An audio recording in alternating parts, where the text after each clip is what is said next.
Olá! Hoje a gente vai falar de um assunto muito interessante: o uso de inteligência artificial no acidente vascular cerebral, o AVC.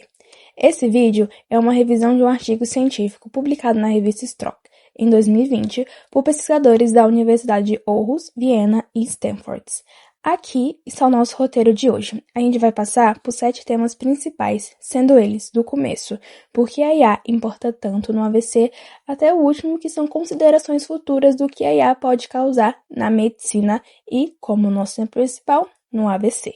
Vamos começar pelo mais básico. Por que a IA importa tanto no AVC? O manejo do AVC depende muito das informações obtidas por meio de exames de imagem. A tomografia, sem contraste, e a ressonância magnética podem ser usadas para distinguir entre AVC isquêmico e hemorrágico, o que é difícil com base em características clínicas. Uma ressalva importante sobre exames de imagem de AVC é que eles devem ser feitos rapidamente, pois um tratamento mais rápido leva a melhores resultados. No entanto, a maioria das etapas do processo de triagem de exames de imagem de AVC requer a presença de radiologistas ou neurologistas, e essa é frequentemente a etapa que limita o tempo.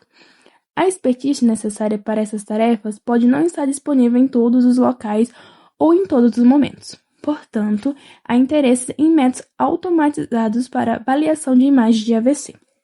E é aí que entra a nossa famosa IA. Automatizar essas etapas para acelerar o diagnóstico e ampliar o acesso à decisão especializada. Antes de falar das aplicações atuais, vale entender como chegamos até aqui. Vamos falar da evolução da análise de imagem no AVC. As primeiras abordagens usavam limiares fixos. Aplicavam-se valores numéricos fixos às imagens para prever o tecido morto ou as hemorragias, mas esses métodos ignoravam a heterogeneidade entre pacientes e variações técnicas nos exames. Depois vieram os modelos de regressão linear e logística. Em vez de uma única característica, começou-se a combinar vários fatores, imagem mais dados clínicos, usada para prever fatores contínuos, exemplo, o tamanho exato do infarto. Mas esses modelos dependem de humanos para decidir quais dados são importantes incluir, o que pode omitir padrões biológicos complexos. O próximo passo foram os métodos clássicos de machine learning. Permite combinar dados de forma não linear, criando limites de decisão muito mais flexíveis do que modelos lineares antigos. E aí chegamos ao Deep Learning. Ao contrário dos métodos anteriores, o Deep Learning não exige que os humanos identifiquem as características importantes. A rede aprende a identificar padrões e características de imagem implicitamente, através de suas camadas ocultas. Dessa forma, o Deep Learning domina quando há enormes bases de dados. No entanto, para estudos menores, o machine learning clássico ainda pode ser mais eficaz. Para o próximo tema, temos, antes mesmo de analisar a imagem, a IA pode melhorar a imagem em si, e isso tem implicações diretas para o atendimento de urgência. Em primeiro, temos a ressonância magnética ultra rápida. O uso de IA para remover o ruído permite que exames de ressonância magnética, que normalmente levariam muito tempo, sejam feitos em poucos minutos, sem perder a qualidade diagnóstica. Em segundo, temos o menos gadolínio. O gadolínio é o contraste usado na ressonância magnética. Há preocupações com a deposição de gadolínio no organismo ao longo do tempo. Uma IA consegue reduzir significativamente a dose necessária sem perder qualidade diagnóstica. Em terceiro, temos menos radiação na tomografia. Na tomografia de perfusão, que usa muita radiação, a IA permite obter imagens nítidas mesmo usando doses muito menores nos raios-x. Em quarto, temos a predição de fluxo sanguíneo. O padrão ouro para pedir o fluxo sanguíneo cerebral é o PET scan, mas ele é caríssimo e raro. No entanto, o artigo explica que a IA pode ser treinada para estimar o fluxo sanguíneo real, usando apenas imagens de ressonância magnética comuns. E o último e quinto, temos o bypass, da análise de perfusão. O cálculo tradicional de fluxo e volume sanguíneo no AVC é um processo longo e sujeito a erros. Depende de identificar manualmente uma artéria e fazer cálculos matemáticos sensíveis e ruído. Com a IA, não é preciso fazer esses cálculos intermediários. A rede neural olha para as imagens brutas da perfusão e prevê diretamente o que é o tecido morto e o que é o tecido em risco. Agora sim, chegamos em uma parte muito importante do artigo. O que a IA identifica?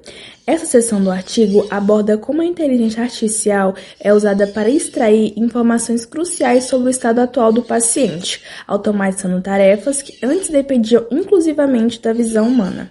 Em primeiro, temos a estimativa do tempo de início. O tempo é o fator mais crítico no AVC. Quando a área de início é desconhecido, os médicos usam o mismatch DWI-FLAIR. Se a lesão aparece na sequência DWI, mas não na FLAIR, o AVC tem menos de 3 a 5 horas. Com a detecção visual desse mismatch, é difícil e subjetiva. Algoritmos de machine learning e redes neurais estão sendo usados para classificar pacientes entre antes ou depois de 4 a 6 horas, com resultados promissores. Em segundo, temos a otimização do ASPECTS, que é uma escala de 10 pontos que avalia a extensão do dano cerebral na tomografia para decidir se o paciente deve ir para cirurgia ou trombólise. Em terceiro, temos a identificação de oclusões de grandes vasos. Identificar rapidamente se uma artéria grande está bloqueada é vital para priorizar casos para trombectomia. Com a IA, algoritmos mostram a sensibilidade de até 95% na detecção dessas oclusões em angiotomografias, que são os exames de imagem.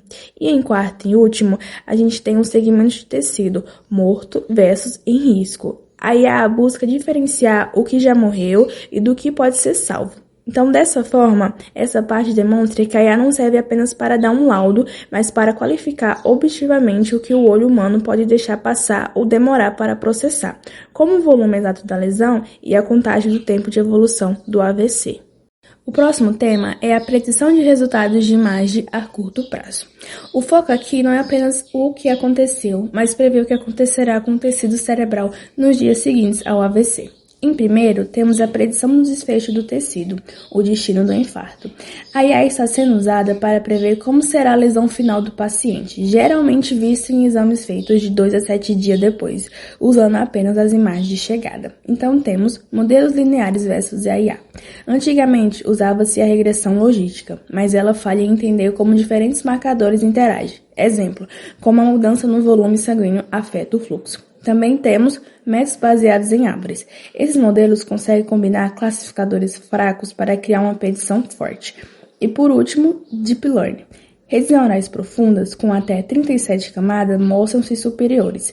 Elas analisam pedaços da imagem e conseguem prever o destino de cada pixel. Em segundo, temos superando a falta de dados. Um problema da IA na medicina é que não existe bilhões de imagens de AVC para treinar os computadores. O artigo explica 2 técnicas para resolver isso. A primeira técnica é aprendizado por transferência. A rede neural é pré-treinada em um conjunto enorme de imagens comuns, não médicas, e depois ajustada para imagens de AVC. A segunda técnica é aumento de dados. Pega-se uma imagem real e cria-se versões dela para que a IA tenha mais exemplos para aprender. E terceiro e último, temos a transformação hemorrágica, o sangramento pós-AVC. Esta é a complicação mais temida, quando a área do infarto isquêmico começa a sangrar pós o tratamento. Temos que, estudos com redes convolucionais conseguiram prever a localização exata onde o sangue aparecia. Isto é revolucionário, pois permite ao médico ver o risco antes mesmo de tratar. Outra coisa também é a IA na tomografia. Embora a ressonância magnética seja melhor, modelos de machine learning aplicados à tomografia, quando combinados com dados clínicos, conseguem prever o risco de sangramento de forma comparável ou superior às pontuações médicas tradicionais. E por fim, essa parte final do artigo foca na predição de desfecho de longo prazo, ou seja, como o paciente estará daqui a 90 dias. Enquanto as sessões anteriores focavam na imagem imediata, esta busca prever a qualidade de vida e a independência funcional do paciente. A gente tem o que é um bom desfecho. O artigo utiliza a escala de ranking modificada. Uma pontuação de 0 a 2 é considerado o padrão ouro de sucesso, significando que o paciente recuperou sua independência funcional. Em seguida, temos ainda a IA versus score de médicos tradicionais. O estudo destaca que a IA supera os métodos de previsão usados hoje pelos médicos, como, por exemplo, algoritmos de machine learning conseguem enxergar padrões em dados combinados que as tabelas médicas simplificadas não alcançam. Também temos fatores que turbinam a precisão. O artigo mostra que a IA fica muito mais inteligente quando combinamos imagem com dados clínicos. E, por fim, O último são as tecnologias utilizadas. Em primeiro temos o Random Forest e XGBoost. Foram as tecnologias que performaram melhor para prever a independência funcional. E redes neurais híbridas. Um estudo interessante usou uma rede convolucional, a tomografia e uma rede neural comum para analisar a precisão artificial e de outros dados clínicos simultaneamente. E para a nossa conclusão, então, o que podemos tirar disso tudo? O artigo observa que a maioria dos estudos atuais ainda é feita de forma retrospectiva, olhando para trás, e com poucos pacientes, de 20 a algumas centenas. E qual seria o nosso próximo passo? Há uma necessidade crítica de estudos prospectivos, testar em tempo real conforme os pacientes chegam e com amostras muito maiores para validar a segurança total da IA. E já é realidade. O texto conclui que a Deep Learning não é mais uma ficção científica. Vários métodos revisados já possuem liberação regulatória pela Anvisa e já estão disponíveis comercialmente para hospitais. O artigo também aborda que a gente pode enfrentar alguns desafios, como um dos maiores obstáculos é que a IA muitas vezes dá um resultado, mas não explica por que chegou àquela conclusão. E também o artigo sugere que as soluções que consigam explicar suas previsões terão maior aceitação clínica e ajudarão os médicos a confiar mais nas decisões automatizadas. Além de diagnóstico, a IA não se virá apenas para ver o que o humano já vê, mas para identificar novas conexões entre imagens e dados clínicos que os humanos ainda não perceberam. Ela pode ajudar cientistas a entenderem melhor a fisiologia do AVC, descobrindo o mecanismo da doença que hoje são desconhecidos. E, portanto, para concluir, os autores reforçam que já saímos da fase de testes laboratoriais. Temos ferramentas comerciais salvando vidas hoje. O desafio agora é tornar essa inteligência explicável para os médicos e usar o poder do Deep Learning para descobrir novos tratamentos e mecanismos. E o vídeo de hoje foi esse.